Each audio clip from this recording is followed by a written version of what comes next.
தாவேக்காக்காரங்க எந்த அளவுக்கு விஜய் மேல பெரிய இருக்கிறாங்களோ அதே அளவுக்கு கொஞ்சம் கூட குறையாம ஐயா ஸ்டாலின் மேல அதை விட்டு பயங்கரமா 5-6 மடங்கு வெறியா இருக்கிறாங்க. திமுக தான் நினைப்பீங்க, இல்ல இல்ல, திமுகவையெல்லாம் தாண்டி இன்னொரு ஆள் நம்ம செந்திலண்ண, தமிழ் கேள்வி செந்திலண்ண ஓப்பனாவே சொல்லிட்டாரு, இதுதான் என்னோட ஆசை, இதுதான் என்னோட விருப்பம், இதுதான் என் கனவு. அதான் ஐயா ஸ்டாலினை மறுபடியும் சிஎம் பார்த்தாதான் இந்த கட்ட வேகம் அப்படின்ற அளவுக்கு அண்ணன் ஓப்பனா சொல்லிட்டா. அதுல தப்பும் கிடையாது, அதுல எந்த தப்பும் கிடையாது. இப்போ பாண்டியன் எடுத்துங்க, பாண்டியன் போய் கேட்டீங்கன்னா பாசக தான் நாட்டுக்கே நல்லதும் பார்ப்பல, தமிழ்நாடுன்னு சொல்ல மாட்டாரு அவர், மொத்தமா நாட்டுக்கே இது பாசக தான் நல்லது. இப்ப போய் சாட்ட திருமுருகனை கேட்டோம்னா நான் தமிழர் தான் வேணும், சீமானண்ணனை விட்டா வேற யாருமே கிடையாதுன்னு பாரு. ஆனா பாருங்க, இதுலயும் ஐயா பழனிசாமிக்கு எந்த சப்போர்ட்டும் கிடைக்கல. இருந்தது ஒன்னே ஒண்ணு, சவுக்கு சங்கரன் அவர் இருந்தாப்புல பாவம். இப்ப அவரையும் சுருக்கு பையில முடிச்சு வெளியில வர முடியாத அளவுக்கு கொண்டு போயிட்டு உள்ள தள்ளிட்டாங்க. இப்ப அதே மாதிரிதான் இப்ப திமுக அப்படின்னு சொல்லி அவர் பேசுறதுல தப்பே கிடையாது. இப்ப இங்க யாராச்சும் மாத்தி பேசுவாளா? சாட்ட துறைமுருகன் எடப்பாடி பழனிசாமி வரணும் பாரா, இல்ல பாண்டிய பிரேமலதா விஜயகாந்த் வரணும் பாங்களா சிஎம்? அவங்கவுங்களுக்கு யார் இதுதான் இந்த நடுநிலைம்பாங்க. இந்த நடுநிலை அப்படின்றது எவனுமே சத்தியமா இந்த நடுநிலைன்றாங்க இல்லையா, அவங்க நம்ம காதுல நல்லா அந்த ஊக்குறாங்கன்னு அர்த்தம், ஊக்க விட்டு ஆட்டுறாங்கன்னு அர்த்தம். அந்த அளவுக்கு. ஏன்னா நடுநிலைன்றது அவங்களை பொறுத்த வரைக்கும் அவங்களுக்கு எந்த இடம் கம்ஃபர்டபுளா இருக்கோ, அவங்களுக்கு எந்த இடம் பிடிச்சிருக்கோ அந்த இடத்த நின்று பேசுறது தான் நடுநிலை. அப்படி பேசுறது நல்லா தெரிஞ்சவங்க தப்பே கிடையாது, எந்த இடத்துலையும் தப்பு கிடையாது. ஆனா என்ன வேணாலும் பேசலான்ற ஒரு நினைப்பு இருக்கு இல்லையா, அந்த இடத்துலதான் நம்ம கிட்ட மாட்டிக்குவாங்க. பொதுவா செந்தில் அண்ணன் தான் எல்லாரையும் செய்வாப்புல நல்லா செய்வாப்புல, சும்மாலாம் சொல்லக்கூடாது. அண்ணன் பேச்சுல ஒரு அர்த்தம் இருக்கு. ஆனா இந்த தடவை அண்ணன் பேசுனதுல அர்த்தம் இல்லை, ஒரே ஆத்திரமாத்தான் இருக்கு. அண்ணனுக்கு அடக முடியாத ஏதோ ஒரு வழி, எதுக்கோ ஒரு காரணத்துக்காக அண்ணனுக்கு உள்ள இருந்து எல்லாம் வெந்து வெளியில வருது. இந்த புகையா போகும் பத்தியில அண்ணன் அப்படித்தான், அதாவது புண்பட்ட நெஞ்சை புகை விட்டு ஆத்தும்பாங்க இல்ல, புகையை விட்டு ஆத்திருக்காப்புல அண்ணன். ஆனா நீங்க என்ன வேணாலும் சொல்லியிருக்கலாம், தப்பே கிடையாது. அதாவது வழக்கம் போல தாவேகாரங்களை தற்கொலைன்னு திட்டிருக்கலாம், அங்க விஜய் வேஸ்ட்ன்னு சொல்லியிருக்கலாம், என்ன வேணாலும் நீங்க சொல்லியிருக்கலாம். ஏன் தேவையில்லாம ஐடியில வேலை பார்க்கறவன போய் நோண்டி இருக்கிய? எது அவங்க இப்ப உங்களை என்ன பண்ணாங்க? இப்ப ஐடியில இருக்கிறவன் பூரா அண்ணனை டைட்டா பிடிச்சிக்கிட்டு இருக்காங்க. இங்க வா, என் வேலையை நீ அதாவது சும்மா உட்கார்ந்து சம்பளம் வாங்கிட்டு சோறு திங்கிறேன்னு நினைக்கிறியா? அப்படி சொல்லியிருந்தா கூட பரவாயில்ல சார்.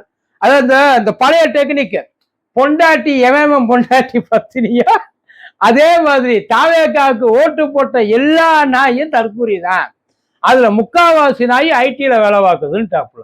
உண்மையிலே அதான் சென்னையில் இது வரைக்கும் தாவேக்கா கொஞ்சம் கூட தேராதுன்னு சொல்லிட்டு இருந்த மனுஷன், அது தேருது தேரல, அதான் அடுத்த பிரச்சனை.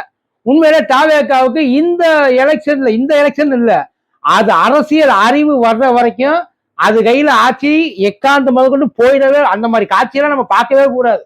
கொஞ்ச நாள் ஒரு அரசியல் புரிதல் வேணும், அதுல யாருக்கு எந்த மாற்று கருத்து இல்லை. ஆனா அவனுக்கு சப்போர்ட் பண்ணவேன் பூரா, அதாவது திமுகவுக்கு சப்போர்ட் பண்ணா பத்தினி, தாவேக்காவுக்கு சப்போர்ட் பண்ணா அப்படித்தானே. அவர் அந்த கணக்குல தான் சார் சொல்லிட்டு இருக்காப்புல, படித்த முட்டாள்கள்ன்றார்.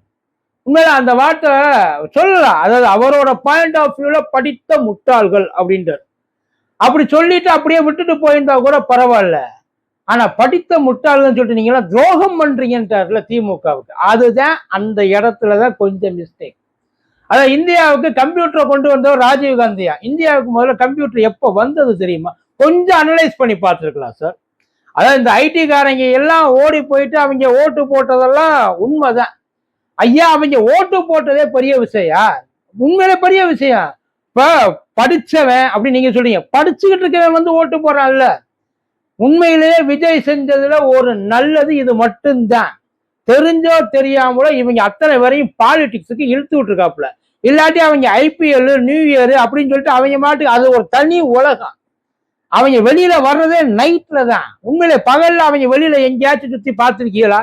வேம்பையர் மாதிரி 6 மணிக்கு மேலதான் அவங்க அலையவே ஆரம்பிப்பாங்க. அதுலயும் மிட் நைட்ல ரொம்ப உக்கரமா உட்கார்ந்து இருப்பாங்கன்னு வைங்கள.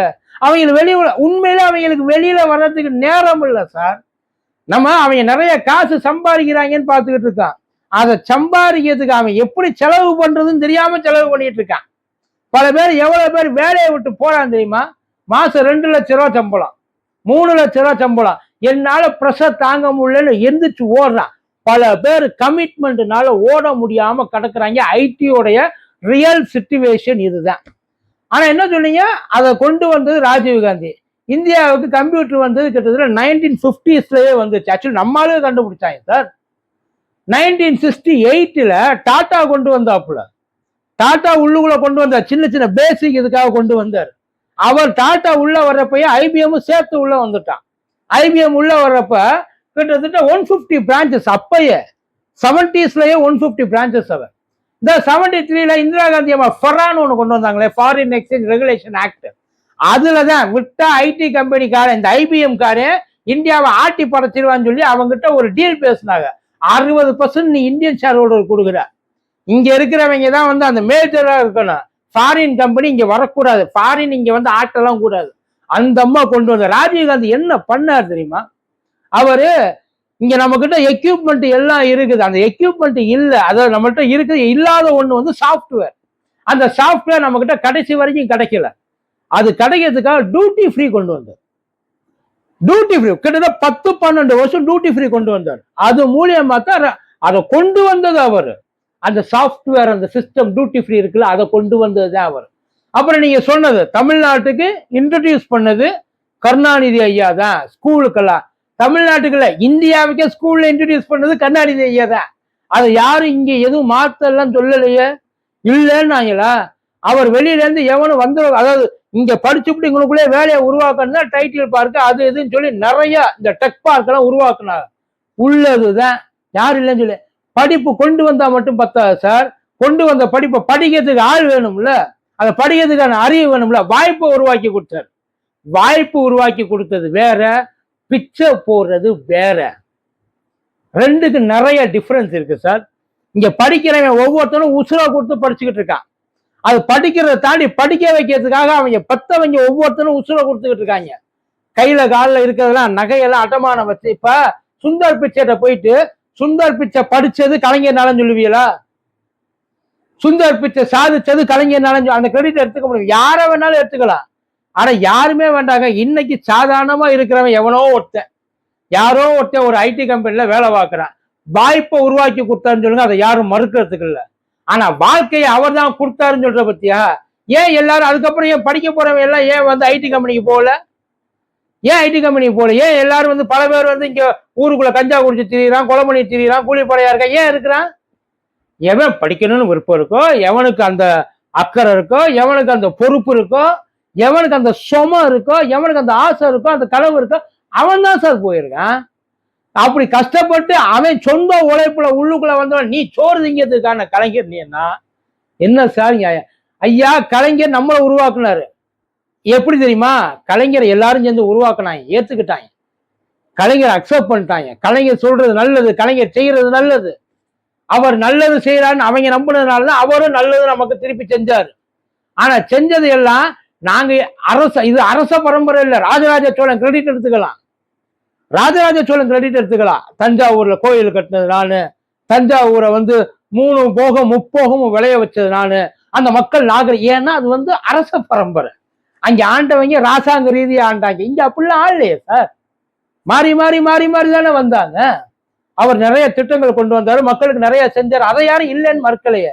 ஆனா இந்த நீங்க சொல்றது எப்படி தெரியுமா இருக்கு? இந்த மகளிர் அந்த இது உரிமை தொகையே அதை பிச்சை காசுன்னு சொல்றது, அப்புறம் இந்த பஸ்ல போறப்ப ஓசின்னு சொல்றது, அந்த மாதிரிதான் இப்ப இருக்கு. இப்ப நீங்க சொல்றது அப்படித்தான் இருக்கு. எங்க நீங்க முடிஞ்ச ஒரு படிச்ச ஒரு ஐடி வேலைக்கு போய் பாருங்களே பார்ப்போம். இல்ல உங்களுக்கு தானே கலைஞர் வச்சாரு. நீங்க இருக்கும்போது தானே நீங்க இங்க வந்தீங்க. நீங்க சொல்லலாமா? நீங்க வாழ்றதெல்லாம் பிச்சை, நீங்க சம்பாதிக்கிற காசெல்லாம் ஏமாத்தி புடுங்குறது பேசலாமா? அது தப்பு இல்ல. அது ஒவ்வொருத்தரும் உள்ளுக்குள்ள குத்தும் இல்ல. அவன் சொந்த உழைப்புல போட்டு உட்கார்ந்துட்டு வர்றேன், அவனை போயிட்டு உட்கார்ந்து நீ ஒண்ணுமே இல்லடா, நீ எல்லாம் இன்னைக்கு நீ எல்லாம் வேஸ்ட், வெத்து வேட்டு. நான் தெரியாம இருக்கிறேன். இப்ப போயிட்டாப்புல ஊபிக்கு மாப்பிக்கு போயிட்டாப்புல. ஊபியில அந்த அவங்க தாத்தாவெல்லாம் படிச்சாரன்னு கேட்கிறேன். எங்க தாத்தா காலத்துல கம்ப்யூட்டர் கிடையாது சார். எங்க அப்பா காலத்துல கால்குலேட்டர் தானே இருந்துச்சு, கம்ப்யூட்டர் எங்க இருந்துச்சு அன்னைக்கு? அதுக்கெல்லாம் இன்னைக்கு எட்டாவது நிறைய பேர் இருக்கு. டெஸ்லா கார் இன்னும் ஒரு ஒரு ஒரு 30-40 வருஷம் கழிச்சு ஒண்ணுமே இல்லாத டெஸ்லா கார் வச்சிருப்பேன். இன்னைக்கு நீங்க எல்லாம் டெஸ்லா கார் வச்சு அன்னைக்கு 40 வருஷம் கழிச்சு ஒருத்தன் அடிமட்டத்தில் இருக்க டெஸ்லா கார் வச்சிருக்க பெரிய விஷயம் இல்ல. இன்னைக்கு எத்தனை பேர் வச்சிருக்கான்? இன்னும் எவ்வளவு பேர் பென்ஸ்ல போறான்? இன்னும் எவ்வளவு பேர் ரோல்ஸ் ராய்ஸ்ல போறான்? அதை பேசுங்க. இன்னும் எவ்வளவு பேர் வீடு இல்லாம பிளாட்ஃபார்ம் கீழே படுத்து கிடக்குறாங்க? அதை பேசுங்க. எவ்வளவு பேர் 1000 ரூபாய் இவ்வளவு தூரம் நீங்க சொல்றீங்கல்ல, 1000 ரூபாய் வாங்குறது கியூல நிக்கிறான். ஏன் நிக்கிறான்? பொங்கலுக்கு 5000 ரூபாய் வாங்குறது நிக்கிறாங்க, கரும்பு வாங்குறது நிக்கிறாங்க, புடவை வாங்குறது நிக்கிறாங்க, வேட்டி வாங்குறது நிக்கிறாங்க. அதெல்லாம் இல்லாம அந்த பெருமையில எங்க போய் சொல்ல சார்? இங்க அவன் முன்னு இங்க வந்து தனிப்பட்ட ஒரு மனுஷனா யாரும் வந்து தமிழ்நாட்டை தூக்கி நிப்பாட்டல சார்.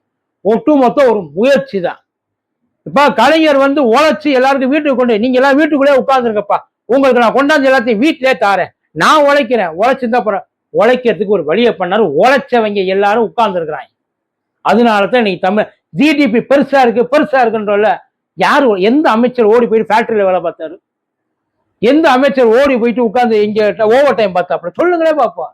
யார் எங்க வேலை பார்க்கிறா? எப்படி வேலை நடக்குதுன்னாலும் தெரியுமா? அதெல்லாம் எந்த கர்மமும் தெரியாது. சும்மா அப்படியே உட்காந்து பேசிக்கிட்டு போயிட வேண்டியது. அப்படித்தானே? தயவு செய்து பேசாதீங்க. பெங்களூர் போங்க, ஆந்திரா போய் பாருங்க, சந்திரபாபு நாயுடு போய் பாருங்க, தெலுங்கானா பாருங்க. இப்பதான் தெலுங்கானா, அப்ப ஆந்திரா. கர்நாடகா போங்க, இந்த பக்கம் வாங்க, கேரளாவுக்கு வாங்க, பாருங்க, தெரியும். எல்லாத்துக்குமே நல்லா தெரியும். எல்லா சைடு சவுத் சேர்ந்துதான் டெவலப் ஆச்சு. இங்க எல்லாம் யாரு கம்ப்யூட்டர் எஜுகேஷன் கொண்டு வந்தா? கம்ப்யூட்டர் எஜுகேஷன் கொண்டு வந்தது அவர் தான். இல்ல எல்லாம் சொல்லல. கொஞ்சம் கொஞ்சமா அந்த அவர் நிறைய ஐடியாஸ் கொண்டு வந்திருக்காரு சார். ஆனா அந்த ஐடியாஸை கொண்டு வந்து வேலை செய்யாம போனதெல்லாம் நிறைய ஊர்கள் இருக்கு. இந்த ஊர்ல வேலை செஞ்சதுக்கு காரணம் அவர் கிடையாது, நாங்க. நமக்கு இருந்த அந்த ஆர்வம், நமக்கு இருக்க அந்த அறிவு, நமக்கு இருந்த தெளிவு, கத்துக்கணுன்ற ஆசை எல்லாம் அப்படித்தான் இருந்துச்சு. தயவு செய்து தேவையில்லாம உங்களோட ஆத்திரத்தை, உங்க வெறுப்பை, உங்களோட அந்த அரசியல் இதை பொதுமக்கள்கிட்ட திணிக்காதீங்க. ஏன்னா திரும்பிக்குவாங்க. நீங்க எவ்வளவு நல்லவரா இருந்தாலும், நீங்க எவ்வளவுதான் நல்லது செஞ்சு சொன்னாலும் சொல்ற விதம்னு ஒண்ணு இருக்கு. இந்த கேட்டாங்கல்ல, இந்த நயினாரண்ணன் கேட்டால திரிஷா வீட்டுல இருந்து எதிர்த்து வர சொல்லுங்கன்ட்டு. மனுஷன் கேட்க அன்னைக்கு எல்லாரும் கேட்டோம்ல, ஏன் கேட்டான்? அவர் ஏன் திரிஷா வீட்டுல இருக்கிறத சொன்னார்னா, அது உனக்கு தேவையில்லாதது அந்த இடத்துல. அதே மாதிரி இந்த இடத்துல கொண்டு வந்ததுதான் அவங்க. இப்ப தொழிற்சாலை கொண்டு வரோன்றாங்க. தொழிற்சாலை கொண்டு வந்தா இருக்கிற எல்லாருக்கும் வேலை கிடைச்சிருமா? தொழிற்சாலை இந்த ஊருக்கு வரலாம், அதனால இந்த ஊருக்காரங்க எல்லாருக்கும் வேலை. படிச்சவன் எவன் தானே பாக்குறான்? எவ்வளவு பேர் உள்ளுக்குள்ள போறான், எவ்வளவு பேர் வேலை இல்லாம இருக்கான். ஐஏஎஸ் எக்ஸாம், யூபிஎஸ்சி எக்ஸாம் கொண்டு வர்றாங்க. யூபிஎஸ்சி எக்ஸாம்ல எழுத போறவன் எல்லாம் பாஸ் ஆகிடுறானா? எவ்வளவு பேர் எக்ஸாம்ல டிஎன்பிஎஸ்சி எக்ஸாம் எழுதுறான். இதெல்லாம் கலைஞர் போட்ட பிச்சம்பியல. தப்பு சார், அது தப்பு. சம்பவம், அதாவது நம்மளாம் வந்து சுயமரியாதை பேசுறவங்க. அந்த சுயமரியாதையை கடைசியில் இப்படி கேவலப்படுத்தலாமா சார்? நீங்க தப்பு இல்லை. இது நம்ம உங்களுக்கு சொல்ல வேண்டியது இல்லை. பட் இருந்தாலும் வேற வழி இல்லை, சொல்ல வச்சுட்டீங்க.